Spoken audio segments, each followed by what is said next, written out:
আসসালামু আলাইকুম। আমার চ্যানেলে আপনাদের সকলকে স্বাগত।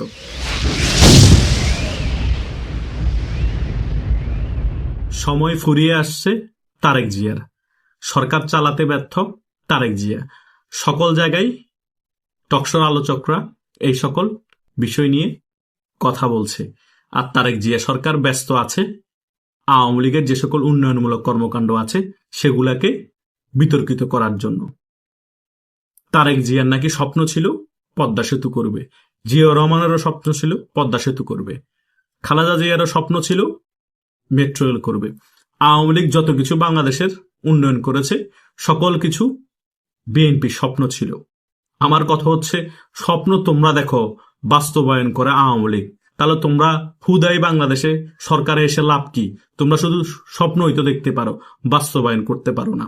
আর তোমাদের যোগাযোগ মন্ত্রী রবিউল সাহেব বলে আমরা বড় কোনো প্রকল্পের কাজ হাতে নিব না, কারণ বাংলাদেশের টাকা যাতে নষ্ট না হোক আমরা সেটা চাই না।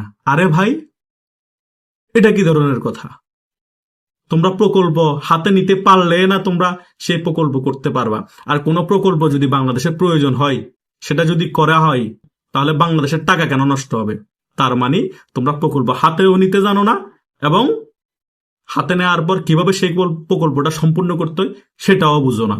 সেই কারণে তোমরা শুধু স্বপ্ন দেখো, কাজ করতে পারো না। আর আওয়ামী লীগ সরকার ক্ষমতায় আসলে স্বপ্ন দেখে, প্রকল্প হাতে নেয় এবং নিজ দেশের অর্থায়নে কাজ করে।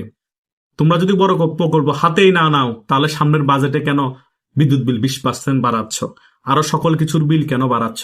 তার মানে তোমরা কোনো প্রকল্প করবা না, সকল কিছুর দাম বাড়িয়ে সেখান থেকে টাকা হাতিয়ে নিয়ে তল্পি তল্পা গুছিয়ে বিদেশে টাকা পাচার করবা। পরিস্থিতি খারাপ দেখলে বাংলাদেশ ছেড়ে পালাবা। এগুলো বাংলাদেশের জনগণ মেনে নিবে না। বাংলাদেশের জনগণ আর চোদু না।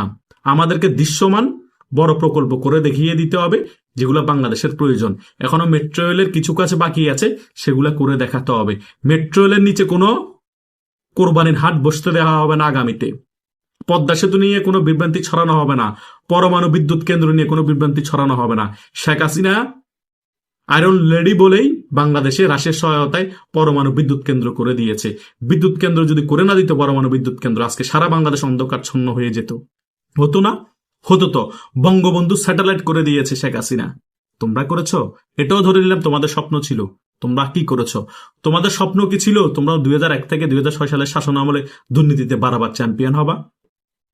শেখ হাসিনা কিন্তু ক্ষমতায় এসে তোমাদের সেই স্বপ্ন বাস্তবায়ন করা নাই। তোমরা দুর্নীতিতে ক্ষমতায় থাকা অবস্থায় বারবার চ্যাম্পিয়ন হয়েছো। আর আওয়ামী লীগ সরকার ক্ষমতায় আসা অবস্থায় একবারও দুর্নীতিতে চ্যাম্পিয়ন হয়নি, বরং দেশের উন্নতি করেছে।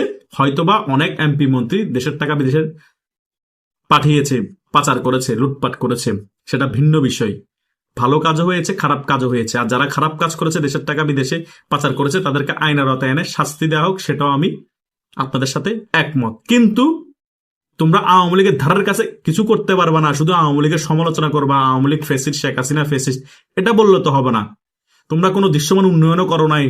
অলরেডি তোমরা ফেসিস্ট আচরণ শুরু করে দিয়েছ। ক্ষমতায় এসেছো যে শুক্র 8 দিন হয় নাই, আওয়ামী লীগের কার্যক্রমই সংসদে বিল পাশ করে নিষিদ্ধ করে রেখেছ, এবং আওয়ামী লীগকে সিস্টেমে নির্বাচনে অংশগ্রহণ করতে দাও নাই।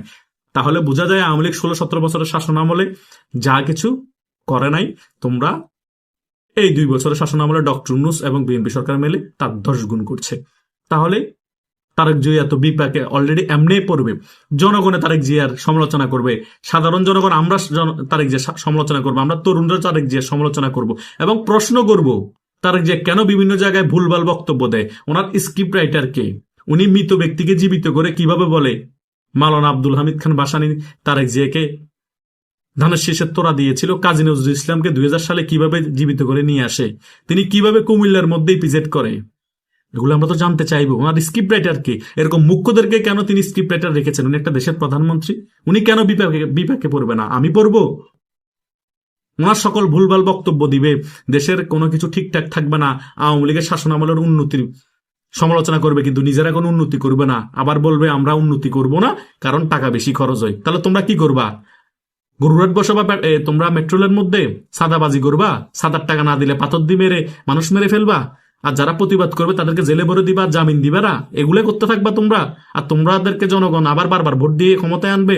এবারে তো তোমাদেরকে জনগণ ভোট দিয়ে ক্ষমতায় আনা নাই, আওয়ামী লীগকে নির্বাচনে অংশগ্রহণ করতে দাও নাই, নিজেরা 7 দিন আগে আসন ভাগাভাগি করে নির্বাচন একটা করাই ফেলছো মামু ভাগ্নের। ডক্টর ইউনূস ছিল তোমাদের দাদা, এগুলো আমরা জানি তো। সো বিপাকে এখন কি পড়ছে তোমাদের সরকার, তার 10 গুণ বেশি বিপাকে পড়বে আর 2-3 মাসের মধ্যে। দেখে নিও কি পরিণাম হয় এই বিএনপি সরকারের। ধন্যবাদ সকলকে।